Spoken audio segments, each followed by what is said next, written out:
welcome to another deep dive. This time, we're gonna tackle the legend of King Arthur. Oh, yeah. We've got a whole stack of sources for this one, Excellent. including a fascinating YouTube video with Professor Franco Cardini. Oh, nice. Now, I think a lot of people, when they hear King Arthur, they think Sword in the Stone, right? Right. But It's so much more than that. yeah, we're gonna go way beyond that. We're gonna kind of trace how this myth evolved, why it's so incredibly enduring, and maybe even uncover a few surprises along the way. I think we'll find some. I think so too. So to kick things off, maybe you can just kind of set the scene for us.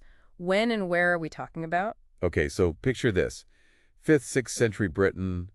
The Roman Empire's gone. The island's kind of vulnerable. You've got these Saxon invaders pushing in. Oh, wow. And in this chaotic time, you have this sort of warrior figure that emerges. Okay. And that's where the seeds of the Arthurian legend, I think, are really sown.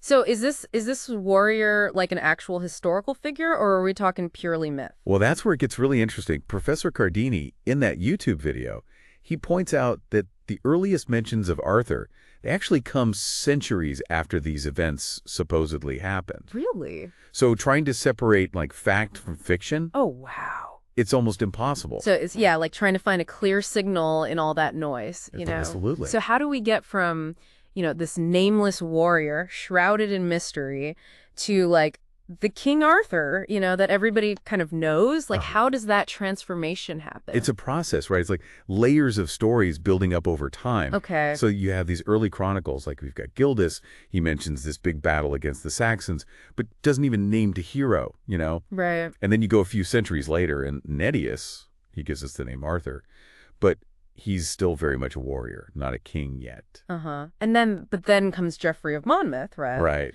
I mean, our sources say he's really the one who kind of elevates Arthur. Absolutely. Geoffrey of Monmouth, his Historia, that 12th century work, it's a game changer. Okay. He gives Arthur this whole backstory. He gives him a royal lineage. He gives him all these characters around him, right? Okay. He's not just a warrior fighting off invaders anymore. He's King Arthur, this figure of destiny. Mm-hmm. And that's, I think, where you really start to see the foundation of the legend that kind of we know today. Okay, so that makes sense. But then our sources take this really interesting turn. Okay. They say the Norman conquest of England back in 1066, that actually plays a huge role in shaping the Arthur we know today. Wow. So how does that fit in? Okay, so think about it. The Norman conquest, huge influx of French culture, French ideas into England. Right. And suddenly you have these French chivalric ideals. Courtly love, quests for glory, knights errant, this becomes all the rage. Oh, interesting. And so Arthur's story, it's not just about repelling Saxons anymore. It's about, courtly love, knights, quest for glory.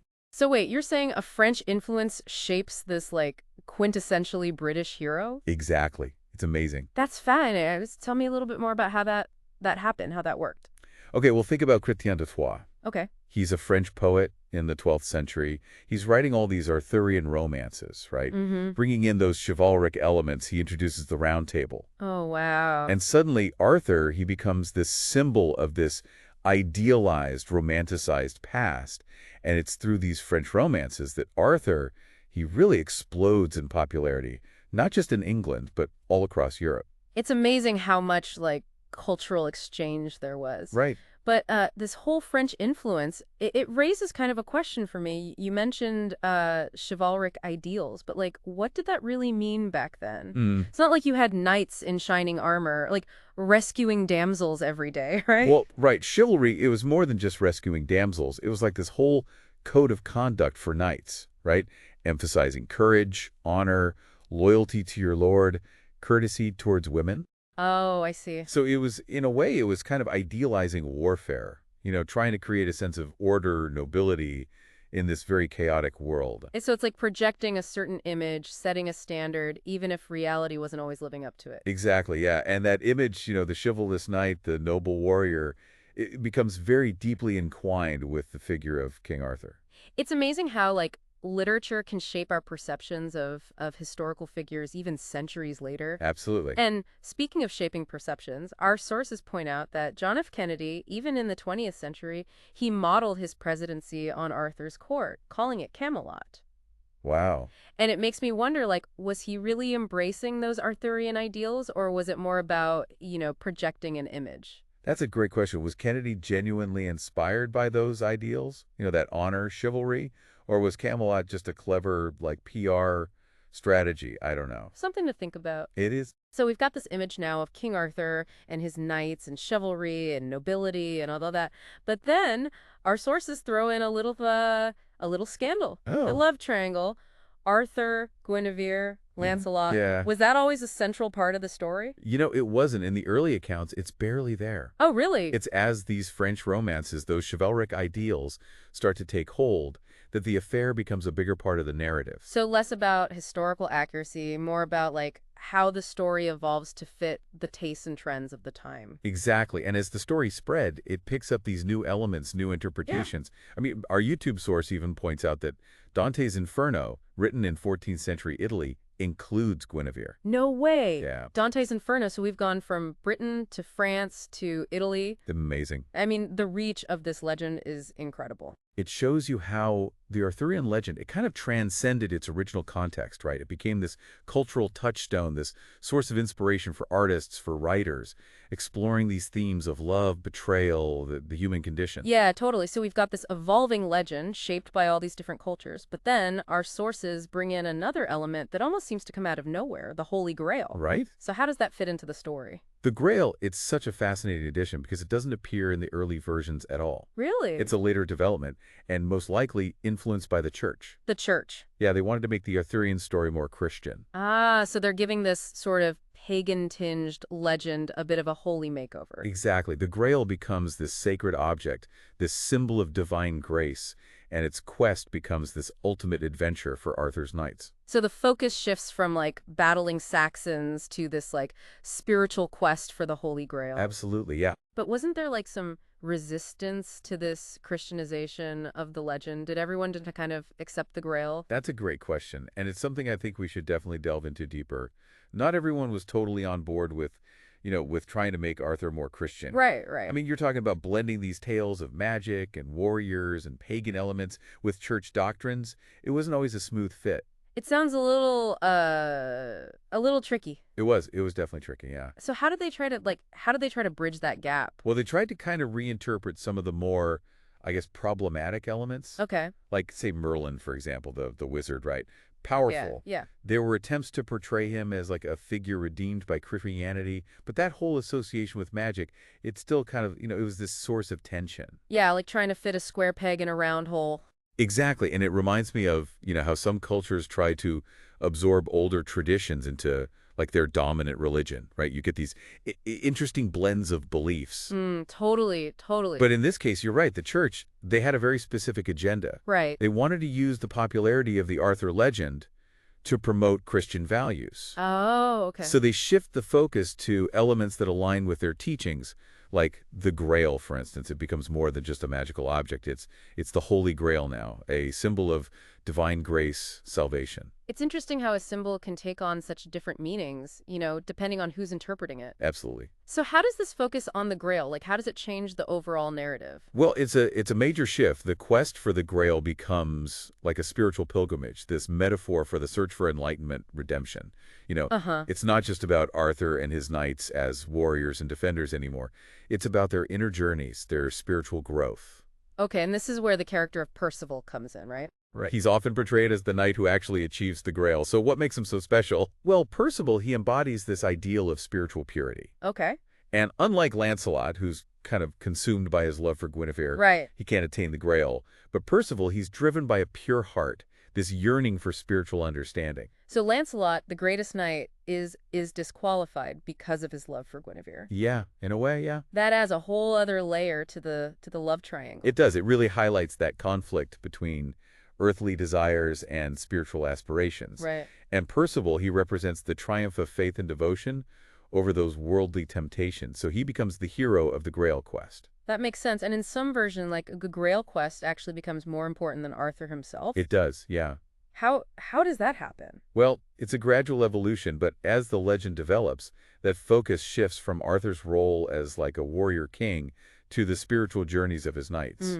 So the Grail quest, it becomes the ultimate test of their worthiness, this measure of their spiritual evolution, and it resonates with audiences on a whole different level, right? Yeah. It taps into these universal questions of faith, purpose, the search for meaning. Okay, and this brings us to Wolfram von Eschenbach and his epic poem, Parsifal. Oh, yeah. I mean, he really fleshes out the Grail quest, that spiritual He significance. does. Parsifal is considered this masterpiece of medieval literature. Okay. And Wolfram, he really delves into those psychological and spiritual complexities of the Grail quest, exploring themes of sins, redemption, that search for meaning.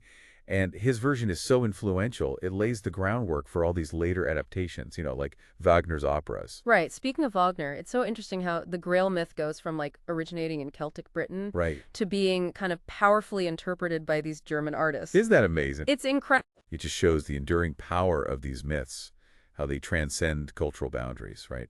The Grail, as this symbol of spiritual longing, the search for truth, it resonated deeply with the German Romanticism movement, inspired works of art, music, literature, you name it. And that fascination, it continues into the 20th century with figures like Otto Rahn. He linked the Grail to the Cathar heresy, the mysteries of the Pyrenees. It makes you realize that these stories, these myths, they're not static. They're constantly being reinterpreted, reimagined. Absolutely. They take on new meanings in different historical contexts. Absolutely. It also makes me wonder about the potential for these myths to be misused. Oh, yeah. Especially given like their powerful symbolism. Right. I mean, we were just talking about the church trying to kind of shape the narrative to fit their agenda. Were there other examples of this? Unfortunately, yeah, and the most chilling example is, the Nazi appropriation of the Grail myth. Oh, wow. They twisted a symbol of spiritual purity into this tool for promoting their hateful ideology. So we're talking about like more than just reinterpreting it. We're talking about like distorting it, to fit a very specific, very dark purpose. Exactly, and that's what's so disturbing about it. It's a stark reminder that myths can be incredibly powerful tools, and those tools can be used for good or for evil. So you were saying how the Nazis, they actually twisted this idea of the Holy Grail to fit their ideology? It's really a chilling example of how even these powerful symbols can be corrupted. Yeah. Instead of seeing the Grail as, this representation of spiritual enlightenment, Right. they saw it as proof of this supposed, superior Aryan bloodline. So they completely stripped away any kind of, spiritual meaning. They did. And just replaced it with this idea of racial purity. Exactly. They were obsessed with this narrative of racial superiority, and they latched onto the Grail as this mythical artifact that would legitimize their hurtful ideology. It's a stark reminder that myths can be incredibly powerful tools, and those tools can be used for good or for evil. It's disturbing how easily they were able to just kind of distort something so rich in spiritual and ethical meaning. Did they ignore all the other aspects of the Arthurian legend, like the emphasis on chivalry and compassion? They did. They cherry-picked the elements that suited their agenda and just discovered the rest. They completely ignored those core values of the Arthurian tales, the defense of the weak, the importance of honor and justice. Right. Those values were completely antithetical to their ideology. Yeah. It's a stark reminder that we always need to be critical of the narratives that we encounter. Absolutely. Especially when those narratives are being used to justify, harmful actions. Absolutely. We need to be aware of how these myths, these symbols, can be manipulated. We can't just passively accept the interpretations we're given. Right. We have to dig deeper, ask questions, consider the source. So, for our listeners, as they continue to kind of explore this world of King Arthur, what are some key takeaways? I think the biggest one is, remember that the Arthurian legend, it's not one single fixed story. Right. It's a tapestry woven from centuries of retellings, interpretations, adaptations. Be open to exploring all those different versions, different perspectives. Like piecing together this giant puzzle. It is. You've got all these different pieces, and it's up to you to figure out how they fit together. Yeah. And sometimes the pieces might not fit as neatly as you thought they would. Exactly. And that's where the real learning happens. Don't be afraid to challenge the traditional narratives. Ask questions, dig deeper, consider multiple perspectives. And maybe even come up with your own interpretation. Exactly. Right? These myths, they belong to all of us. They're part of our shared cultural heritage. They are, and they offer these incredible insights into the human condition. The Arthurian legend, with its enduring themes of chivalry, honor, the struggle between good and evil, it continues to offer these valuable lessons for our own time. Well, we have certainly journeyed far in this deep dive into the world of King Arthur. We have. From the early origins of the legend to its evolution through various cultures to its darker interpretations. Yeah, we've covered a lot of ground. We have, and we've barely scratched the surface. We have, but that's the beauty of it. This myth, it's this wellspring of endless fascination. Right. There's always more to discover, more to ponder. To our listeners, we encourage you, don't stop here. Pick up those books Professor Cardini mentioned, explore the different versions of the Arthurian legend, and draw your own conclusions. Yeah, and as you journey through this fascinating world, remember to engage with it critically, thoughtfully, and with a sense of wonder. Who knows what hidden treasures you might unearth? Exactly. That's it for this deep dive into the legend of King Arthur. Until next time, keep exploring, keep questioning, and keep the spirit of adventure alive. CTRE.